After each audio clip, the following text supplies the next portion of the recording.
Hello, your word for today is remember your humble beginnings.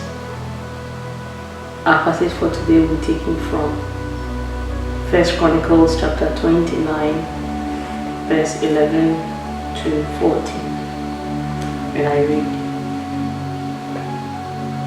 Yours, O Lord, is the greatness, the power, the glory, the victory, and the majesty. Everything in the heavens and on earth is yours, O Lord, and this is your kingdom. We adore you as the one who is over all things. Wealth and honor come from you alone, for you rule over everything. Power and might are in your hand, and at your discretion people are made great and given strength. O our God, we thank you and praise your glorious name. But who am I and who are my people that we could give anything to you? Everything we have has come from you, and we give you only what you first gave us. Amen. So this is David praising God for how far he has brought him and the people of Israel.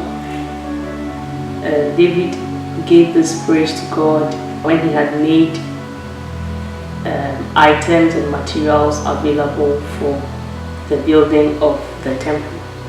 He gave thanks. David said in the verse 14 that, but who am I and who are my people that we could give anything to you? If you know the beginnings of David, David was born when his mother committed adultery.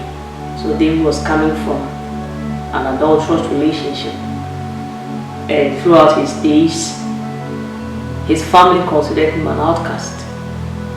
And so when Samuel went to anoint him, he realized that the wilderness with the sheep was his home.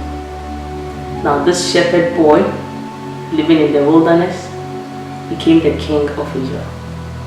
So when David finally was able to provide materials for the building of the temple, when David considered his life and how far God has brought him, he gave thanks to God.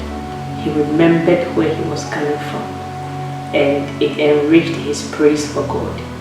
When you know where you are coming from, it helps you to acknowledge how far God has brought you in life.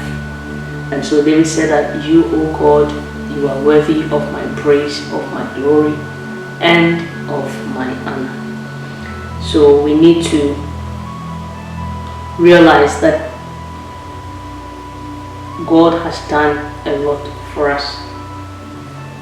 I'm here to tell you that regardless of where you are coming from, regardless of your background, whether you are from a poor home, whether your family is not well to do, whether there is no great person in your family, whether you are the first to have completed tertiary education, whether the people in your family do not have good marriage, whatsoever the situation may be, I came to remind you that our God is able to change our story. Our God is able to move us from the miry clay and set our feet upon the rock. So I came to encourage you that regardless of your background, God can and God will change your story. So David is telling us that we need to remember where we are coming from. Even for this year, how we started and how far the Lord has brought us. We need to give him thanks. Many of us didn't know where the year will end for us, but thus far the Lord has brought us, and we need to give him thanks. So in the coming year, always remember, and throughout your life, remember where you are coming from. Let it guide you to where you are going to. And when you get to your destination, remember to give thanks to God. God richly bless you.